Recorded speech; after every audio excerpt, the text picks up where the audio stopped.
Hey everybody, welcome back to Nerd Culture once again. Thank you for tuning in to NC News, where we talk about everything that happened in the nerd world in the past week. I'm your host, Travis Troller, and we're going to jump right into it as usual. And for starters, some movie news, more specifically some murder mystery movie news for all you fans of the genre out there. Knives Out was a murder mystery film that came out a few years ago, written and directed by Rian Johnson, of course, but now he is back at the helm to take on a sequel to the genre film that we've come to know and love. And the only thing we know for sure is that Daniel Craig is believed to come back to reprise his role as the famous detective known as Benoit Blanc. And as far as the story goes, when talking to Mr. Johnston, he's only said that there's a lot of untapped terrain in the entire genre that he hasn't really gotten to yet. So there's a lot of realms of possibility for where this new installment, this new story could go. So it's really exciting to see where that is going to lead and potentially what other all-star casts we're going to get this time around to work with Daniel Craig on screen. In other news, we have Back to the Future, potentially a new film. Bear with me on this, it's kind of weird, but there has been a deep fake video that has been circling around the ether of the internet of basically Tom Holland's face superimposed on Marty McFly's body, along with Robert Downey Jr.'s face imposed on Doc Brown's body. And once that got released, it kind of took the internet by storm, and people are starting to kind of make their own fan cast saying that that would be a really good idea, and maybe that the series, I guess, movie genre could use a reboot, seeing those two at the helm working alongside each other on the big screen once again. This actually came across Tom Holland's radar, and when he was asked about it, he said that there have actually been discussions on potentially making another Back to the Future, but his personal opinion, which I kind of have to agree with, is the movies are already so good as is. I mean, you can't really mess with perfection. That being said, he's kind of on board with maybe getting together with his co-star RDJ and working to actually recreate this deepfake video that has been spreading. So we might have to see if we get that in the future at least, but also it's a good thing to consider. Back to the Future, it is a classic. Would you guys want to see a remake of it or maybe a new iteration of it? You can let us know down in the comments, or is it best to just leave the classics alone? And while we're on the subject of actors, specifically in the Marvel Cinematic Universe, we have Tom Holland, we have RDJ, but let's also talk about Falcon and the Winter Soldier. Yes, the Disney Plus miniseries that is planned to release at some point in August of this year. As of recently, Sebastian Stan actually took to Twitter, releasing a on-set picture of him with his fellow colleagues. The picture shows Sebastian standing around with Anthony Mackie, Wyatt Russell as the US agent, and a new face to the team, Clay Bennett, who is supposedly expected to be cast as Battlestar. If you don't know, the character of Battlestar first appeared in Captain America issue number 323. He was basically a replacement for the old Buckies. He was about the fifth one, and this was at a time when the government was trying to have a new face for themselves and replace the old Cap, coming in with the US agent, of course. And I feel like that's the direction they're definitely going with this show, kind of dealing with a sense of identity and morality with the characters as well. There's no confirmation if Mr. Clay Bennett is going to be playing Battlestar, but that's what the fan theories are saying, and it seems to be leading that way. So you can let us know down in the comments if that's what you think he's going to be playing as. And then there's the concept of video games that become movies. That always has to work out, right? Well, if you guys are a fan of the game Monster Hunter, the 2004 game that was released by Capcom, then you might look forward to this bit of movie news. It has been recently released that Paul W.S. Anderson, the director for most of the video game iteration films, such as the 1995 Mortal Kombat or all the Resident Evils, he's taken on the helm of making a movie adaptation of the Monster Hunter video game series. No new information has really been established on this news yet, other than the fact that they have released a couple of new movie posters for it. The posters that have been released are basically giving away some information of the stars of the film that we're expected to see. One of them being Mila Jovovich alongside action star Tony Jaa. Besides the posters, nothing else has been established about where this movie is at, except that it's expected to release in September of this year.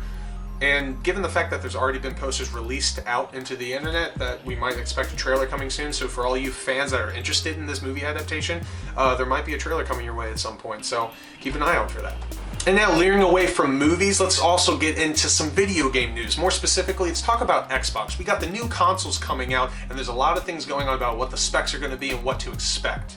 So for starters, the Xbox Series X is expected to now have an SSD hard drive within it, so that way it's going to be outputting a lot more processing power. And Xbox is claiming, Microsoft is claiming, that with this, it will have the ability to run multiple games or apps at once and even keep them open for when you have to restart or reboot your Xbox, so that way when you get back online, you can get back into the game in no time. So some pretty solid promises. We're just going to have to see if those are going to actually hold up or not.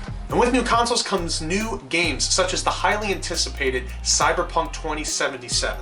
Now, some people are worried that given the fact that the new consoles are coming out, people are going to have to forcibly transition themselves and upgrade, and then their older equipment's going to be a little bit more obsolete. But luckily for the people at CD Projekt Red who are making Cyberpunk, they're kind of looking out for us in this aspect. They're confirming that if you go and decide to buy a new copy of Cyberpunk 2077 in September when it comes out for your older system, they are going to make it possible so that way if you do decide to upgrade to a new system, you don't have to rebuy the game. All you have to do is basically upload it and it should be able to transfer over and be compatible, so that way you don't have to pay for a game twice. And they were very adamant about making sure that gamers wouldn't have to do that, and it's just a breath of fresh air because we're so used to wasting our money on unnecessary games, and it's nice that somebody's looking out for us for once. So CD Projekt Red, I appreciate you for that. And hopefully the game's going to be fantastic. A lot of hype. And of course, we can't talk about Xbox without talking about PS4. It's just crucial, so we gotta dive into that. For starters, PS4 has a couple of free games that are coming out March of this year, and it looks like it's a couple of older classic games that some of you might actually be excited for. One of them in particular is the classic PS2 game known as Shadow of the Colossus. Now, that's not necessarily big news because the game was released before in a remastered version that you could get, but now it's exciting because of the fact that before you actually had to pay a solid price of, I believe, $20 for it, but now it's a free option for you to have, which I think is a steal for a game of such quality like that. So if you haven't played the game before, definitely give it a shot because now is the time to buy in, hypothetically speaking, because you don't gotta pay for it. And then another thing they're bringing to the free marketplace is Sonic Forces. In that classic game, you play as two versions of Sonic that try their hardest to defeat the Dr. Robotnik. Given the timing and everything, I'm gonna assume that Sony is just trying to cash in on the release of the Sonic film since they know it's doing well, and they're thinking that maybe if they release this game free to the public, more people are gonna be inclined to download it. And even though it's free and you're thinking, oh, how are they gonna make money on it? Keep in mind, there are in-game purchases that have to do with like customizing your characters and whatnot. And now let's talk about Nintendo to wrap this gaming news up, specifically Pokemon. We all know that the game Pokemon Sword and Shield came out a while ago and it was received fairly well, like a Pokemon game would, with a very well followed fan base. But as of late, we've been waiting on new content for that game to come out, and now we finally have it with DLCs coming our way. That specific thing being, of course, a new Pokemon by the name of Zarude. Now this character, all we know about it is that we've had some recent pictures released, and it looks pretty interesting. Kind of looks like an attacking lemur of some sort. That's the best way I can describe it, but he will be a dark grass type of Pokemon. We also know that he's a mythical Pokemon, so when the DLCs do come out, he's going to be a rare catch for you all to want to find. So keep your eyes and ears peeled for him. Well, anyway, guys, that's all the news that we have for this episode of NC News. Thank you again for tuning in to Nerd Culture. Once again, I'm your host, Travis Troller. Make sure to like, comment, and subscribe on this video about anything that maybe I didn't cover, or you want to talk about some of the things I listed off in this video. Make sure to hit that notification bell so you're always updated on videos that are coming out, so you guys get first dibs. And again, make sure to follow us on all forms of social media at It's Nerd Culture, and we appreciate you guys so much. And of course, before we go, I'm going to leave you with another little tidbit, because we like to leave you with a little something to take with you, a little information. So you come in close, Famous known comedian John Mulaney, we all know him. If not, look him up. He's now going down in history as the only ever host on SNL to perform on leap year. Yeah, didn't know that, did you? Random, nothing to do with this video, doesn't relate at all, but it's something you learned. And if we can enjoy and learn, we're winning. We're winning, guys. I'm Travis Troller. Thank you guys for tuning in once again. We appreciate you.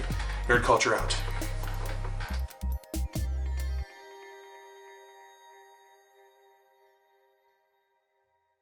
And now we also have some video game news. We're gonna segue away from the movies and get into the gaming topics of it. No. And also, I don't know yours. I didn't even get a chance to look over.